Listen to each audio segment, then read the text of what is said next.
Donc on est avec Théo qui va nous présenter son deck Mermail du CDF, avec lequel il n'a pas fait X3 d'Europe, donc c'est déjà pas mal, mais voilà. Donc vas-y. Alors, qu'est-ce que tu jouais? Alors je joue une engine Mermail un petit peu réduite, je joue 3 Cyrannur Abysteus. D'accord. Le meilleur monstre niveau 7, il permet d'être tuto le niveau 3 que je vais vous montrer tout à l'heure. Vraiment très important dans les combos. Si tu ouvres lui et Neftabis la 31, c'est généralement win, c'est une game. Ok. Je joue 3 mégalos. Très important aussi, ces deux-là vous permettent de défausser, et c'est donc très important dans ce deck. C'est aussi le gros ton qui va taper 2 fois à 3200 et qui permet de faire des OTK à 2 cartes. Et tu jouais Tomahawk Galactique ou pas? Oui, bien sûr. Donc c'est pour ça que tu jouais 3 mégalos alors que normalement on en joue plutôt que 1 ou 2. C'est ça, parce que ça permet de faire beaucoup de links. Et enfin, je joue une seule Abyss Gun. Elle te permet de réguler tes monstres dans le cimetière et de rebound pour faire des OTK très facilement. D'accord. Voilà, c'est tout ce que je joue en Mermail. Mermail. Ensuite, on a 31. Je joue 3 princes. Ouais. Prince, meilleur monstre. Son premier effet, c'est un coup. Donc, tu finis toujours par avoir ce que tu veux en main. Donc, tu peux presque jamais te faire avoir. Le seul truc qui tue le combo, c'est un bon gros Hurluberlu. C'est fin du tour. Mais à part ça, vu que c'est plus joué, ça se passerait bien. Tu peux prendre une hache sans trop de problème. 2 Dragoons. C'est celui qui permet de chercher tes serpents de mer et de faire tous tes combos. Tu l'envoies au cimetière avec son effet. 2 infanteries, ça te permet de faire très facilement Saluja parce que ça te permet de normal prince en plus et d'accéder à tous tes combos. D'avoir un monstre en plus sur le terrain, ouais. C'est ça, et en plus ça te permet de péter les cartes adverses. Donc par exemple si t'as un Speed Rain ou un truc comme ça, tu l'invoques, t'actives le coup, t'envoies ça, tu pètes et tu fais tes combos après derrière. Ok. Et enfin un Marksman parce que t'es dans une méta où t'as beaucoup de sets quand même. Vraiment beaucoup, donc un 1 ça reste potable. En plus si jamais t'as quoi faire, tu peux faire des OTK assez simplement avec lui. Voilà, rien à dire, je pense que faudrait pas changer le ratio.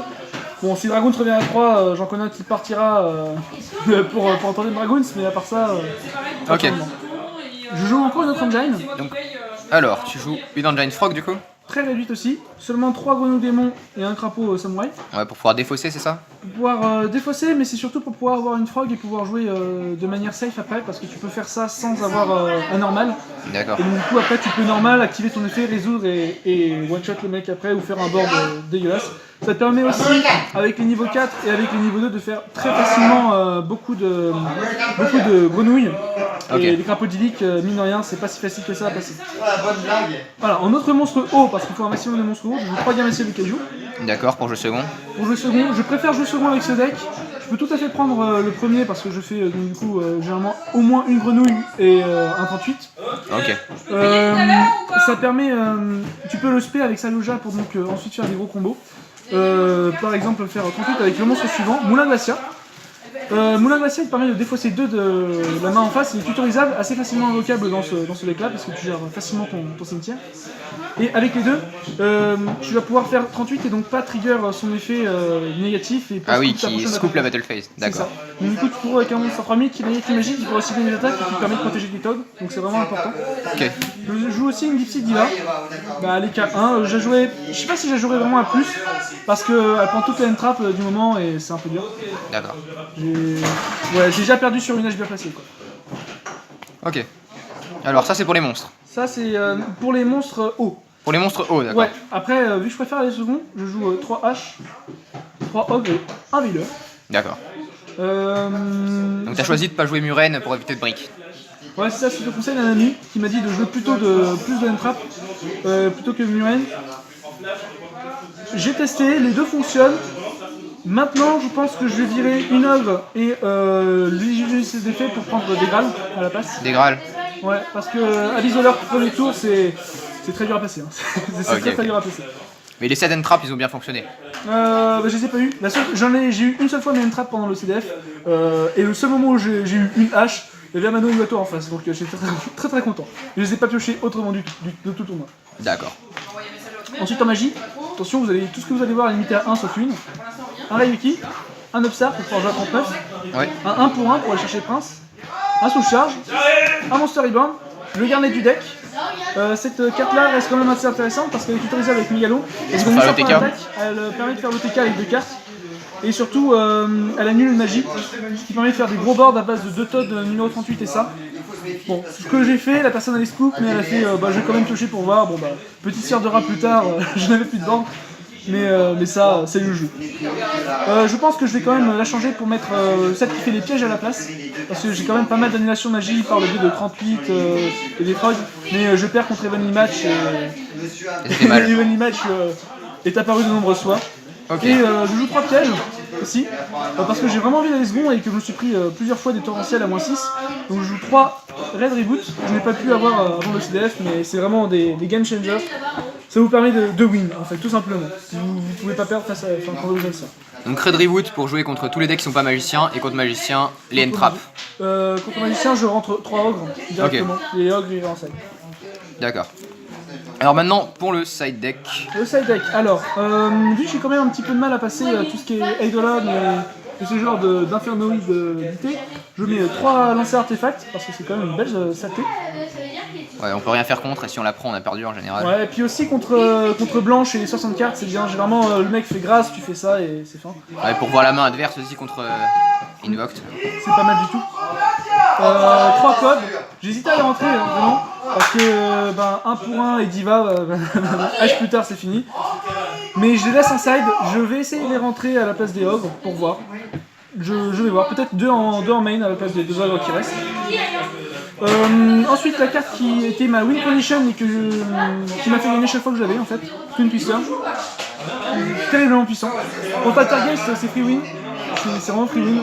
Personne active de sa carte pour mélanger une carte dans le deck pour changer, bah, c'est fait 2-3, donc c'est fin. Ça vous permet de passer les parfums, mais aussi les ski drain et les autres sapés du genre. Donc c'est vraiment excellent. Ça m'a fait gagner. À chaque fois que j'ai pioché, en fait, j'ai gagné. D'accord. À chaque fois. 3 barrières dimensionnelles pour aller faire ce contre magicien. Je suis pas tombé contre magicien, mais dans l'esprit c'était là. Dans le cœur aussi. Et pour les mêmes raisons, anti-spell fragrance, mais ces deux-là peuvent aussi très bien s'aider en tant que premier contre Alistair. Alistair surtout, je pense. Donc on a tout ADC ça. aussi, ça marche. Et du coup, les Graals que tu joues en main deck, tu les as mis pour ailleurs? Les Graals, je les ai rendus à son propriétaire, et puis à la place de Graal et d'un Mermail niveau 4, que je n'invoquerai jamais, j'ai mis 3 Red Reboot. D'accord. Et voilà. Alors maintenant, l'extra deck. Ouais, je vais juste ranger ça. Niveau extra. Je joue 2 Todd, j'en fais régulièrement 2. J'en fais très souvent une et il m'arrive d'en faire assez facilement 2. Si je touche ou charge, normalement c'est 2 plus 38 et un mégalo avec l'annulation de magie. Je passe par ma Moutark, généralement. Via sous charge, souvent avec les deux petits cavaliers. Je joue un résident des abysses. Parce que c'est quand même vachement fort contre Furaco, en plus ça booste mon attaque, ça facilite les OTK et ça permet de trigger plusieurs cavaleries et donc d'aller chercher par exemple la Moulagassia, défausser 2 de l'inverse et d'avoir quand même un board bien solide. Ensuite je joue quand même pas mal de Link, donc je joue numéro 42. Numéro 42 qui permet de faire un two-card Saryoja très facilement, sans perdre de ressources et en utilisant quand même ça normal, mais avec Saryoja on a le droit à une SP supplémentaire et ça permet de continuer plein de combos. Très fort. Vraiment la meilleure X67 pour les combos. Après c'est pas la meilleure X67 pour win again, parce que j'ai Big Eye qui m'a quand même fait gagner des matchs. Pas des matchs, pardon, des duels, mais ça m'a vraiment permis de faire la diff, notamment en piquant un Norito. Et l'adversaire n'a rien pu faire, et quand il a voulu essayer de récupérer son board après que une fois que j'avais tout détruit, j'ai annulé toutes ces échelles et c'était en fin du duel. C'était pendant un match à côté, c'était vraiment sympa. Et d'autres duels qui m'ont quand même bien changé la donne. Ça c'est surpuissant, c'est un ski drain qui se balade sur pattes. Et ça permet quand même de l'équiper de la magie qu'on va tuto avec Mégalo. Comme ça on a quand même une aiguille de magie ou de piège et un ski drain sur pattes. En plus ça permet d'empêcher les OTK et ça empêche même trop Draco d'attaquer généralement. Donc vraiment fort. Contre Altergeist c'est auto-win. Oui, contre Altergeist c'est free win. Sauf s'il y a protocole, mais protocole tu peux gérer. Okay. Un numéro 38 pour le combo avec Moulin Glacia et un Gamme Ciel.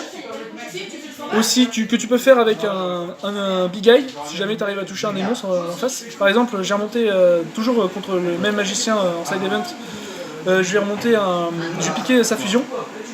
Ben, je fais moulin glacial, elle a perdu ses 2 dernières cartes et pouf, plus de magie, comme ça il pouvait pas remonter. Ensuite, je joue quelques links, je joue donc une araignée lien. Ça c'est pour les Xyz. Ouais, ça c'est pour les X. Ok. Je joue pas de synchro, malgré la diva. J'ai hésité, mais je trouve pas ça rentable, surtout le diva, il y en a qu'une et c'est pas terrible. Alors, Je une joue araignée une lien, un araignée, Mr. Boy. un Mr. Boy, un Proxy, un Don Clifford. Proxy, Don Clifford et araignée lien, c'est pour le combo Sayuja avec numéro 42. Donc tu fais avec numéro 42 en haut, tu fais Don Clifford, le proxy, l'araignée lien et avec un jeton, Et avec ça un arrive déjà. token Sayuja. Et voilà, c'est assez simple à faire et comme ça tu perds pas de ressources. Ensuite, pour faciliter les OTK et en tant que premier, j'aime bien faire un Mistar. Si jamais je peux pas OTK et que je vois que ma main est pas terrible, je peux faire un Mistar Boy et une grenouille, ça me permet de récupérer mes deux ressources. Parfois de récupérer un Leftabis Prince et un Abystéus, et donc du coup d'avoir le two card win. Et même ça permet d'OTK Fred facilement parce que tu gagnes 500 sur chacun de tes monstres, il suffit que t'en aies 2 ou 3 et c'est bon là, le compteur des dégâts monte vraiment beaucoup. Un Echo Talker, quand tu veux libérer ta zone extra pour passer à l'autre sans vraiment te prendre la tête et dépasser les monstres à 3000 points d'attaque, parce que mine de rien ça c'est pas facile. T'as aussi le Borrelot. Borrelot, j'ai pas eu l'occasion de le faire parce que généralement c'était un Touraco qui était en face de moi et était pas affecté. Donc j'ai pas pu lui piquer son monstre. Mais ça reste une excellente carte, je l'avais mise au cas où, elle n'a jamais pu être invoquée, mais... Faut l'avoir toujours dans son extra, sinon on peut pas jouer C'est à ça. Yu-Gi-Oh des fois. Tu peux out tellement de cartes avec ça. Tellement de cartes. Et enfin la carte qui m'a fait gagner le plus de duels et de matchs en fait, parce que du coup je touchais mes win conditions, genre des Twin Twisters, des choses comme ça. Sayuja. Je pense que je vais passer à 2. Parce que si je peux en faire 2 dans le même tour, je fais du plus 2, je draw encore plus de ressources, et je peux faire j'ai plus de chances de toucher un sous-charge, et de faire un terrain carrément passable. Les terrains moyens au CDF en tant que premier, c'était quelque chose comme ça, ça, hop.